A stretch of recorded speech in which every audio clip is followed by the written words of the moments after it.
ngunit marami ding paraang ginagawa ano po ba? Tawag po kayo ng tawag ng Ama, subalit di nyo madiretsong Ama, may hadlang pa, may puwang pa, hindi nyo ganap maramdaman at makilala. Bakit po?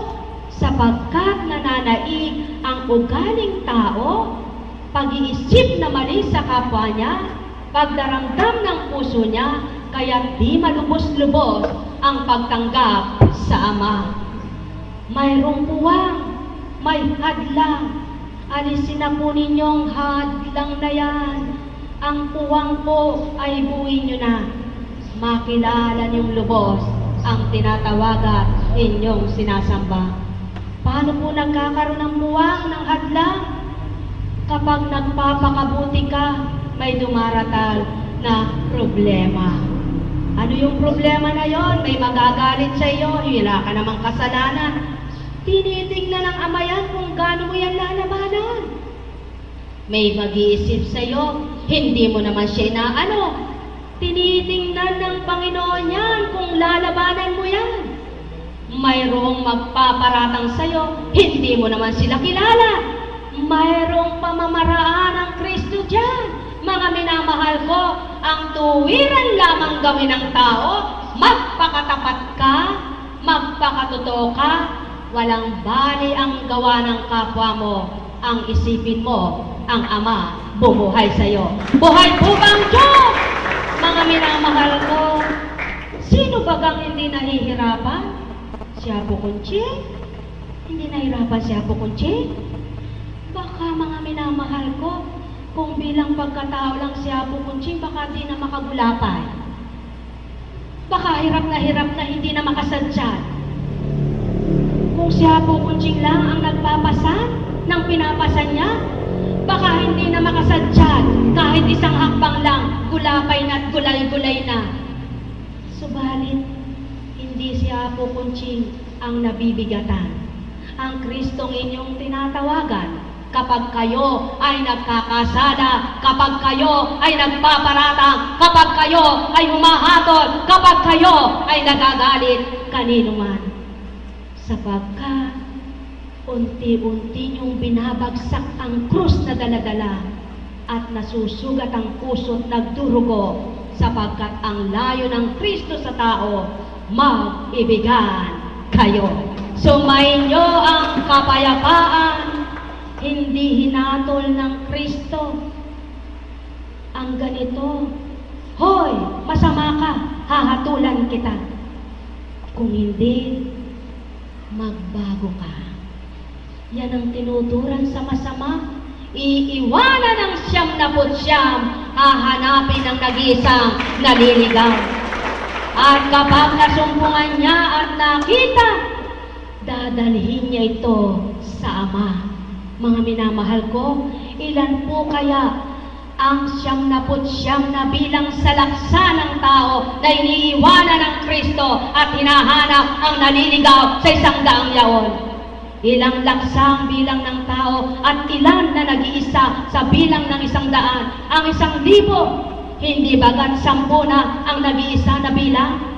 Laksa ang bilang, ilang yaong naligaw na yon na kapag nasumpungan ay babalik sa Ama at magbabalik loob sa Kanya.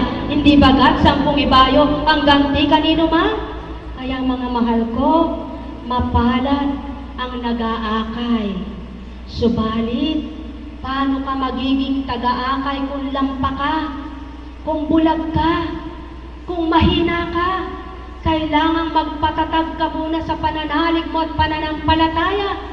Kailangan magliwanag muna ang pananaw mo sa katotohanan. Kailangan maging matibay ang paninindigan mo para makilala mo ang nawawalang kapwa mo at maakay mo na tulad mo. Mga mahal ko, hindi maaaring mag-akay ang bulag. Parehas kayong mabubuslok. Hindi maaaring mag-akay ang lampa. Parehas kayong madadapa. Mga mahal ko, katotohanan ng tinuran, wala namang mahirap sa atas ng Ama, kung hindi ang magpakabuti ang tao'y mahirap baga ito.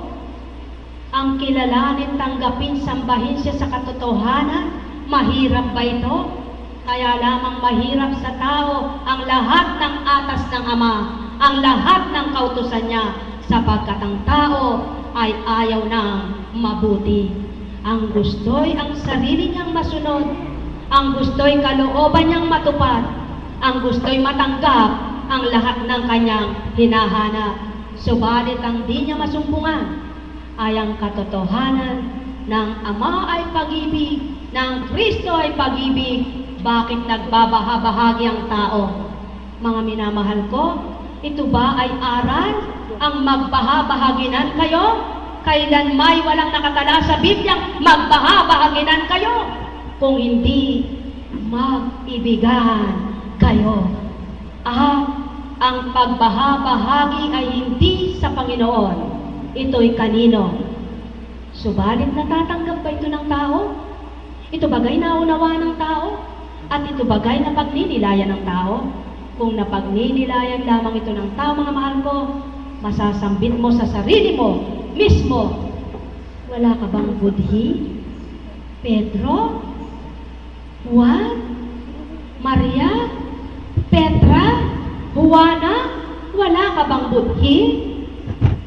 Ang walang budhi, walang pagkatakot, walang pagtanggap sa Diyos Ama, Diyos Anak, Diyos Espiritu Santo. Kaya't wala ka rin taong patutunguhan, kundi ang impyerno. Buhay po bang Diyos?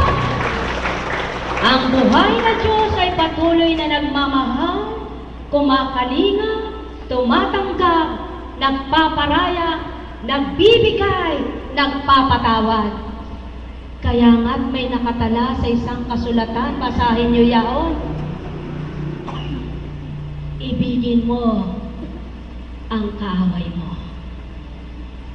Nagagawa po ba ito ng tao? Ang ibigin ang kaaway niya o dikdigin ang kaaway niya at patayin ang kaaway niya? Mga mahal ko, yan po ang pagkakamali ng tao. Panginoon ko at Panginoon ko, sinasabi niya, ngunit di niya mapatawad ang nagkasala sa Kanya.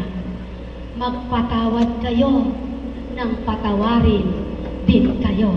Sumayin niyo ang kapayapaan, magpalaya kayo nang palayain din kayo. Anong palalayain ng tao sa sarili niya? Ang tukso, pagkakamali sa bawat araw na nag-aanyaya sa iyo. Habang buhay ka tao, hindi mawawala sa iyong tukso, kaya lamang tao may sentido ka para makaiwas sa tukso. Habang nabubuhay ka tao, di ka makakakita ng totoo at lahat ay mahal ka, kundi magkakaroon ka ng makikitang magagalit sa iyo at aayawan ka, sapagkat ito'y pagsubok mo kung marunong ka na magparaya tao. Tao, batid nyo na ba ito? Ngayong nabatid nyo, subukang gawin nyo, mababago damdamin nyo. Katotohanan ang tinuran ko, hindi mo makikita sa lahat ng kapwa mo ang gusto mo.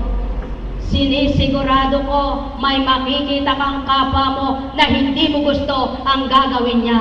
Subalit kung ang Kristo ang tinanggap mo, di mo man gusto ang ginawa ng kapwa mo, ang ibigin mo lamang ay ang Kristo, matututo ka magparaya sa hindi mo gusto.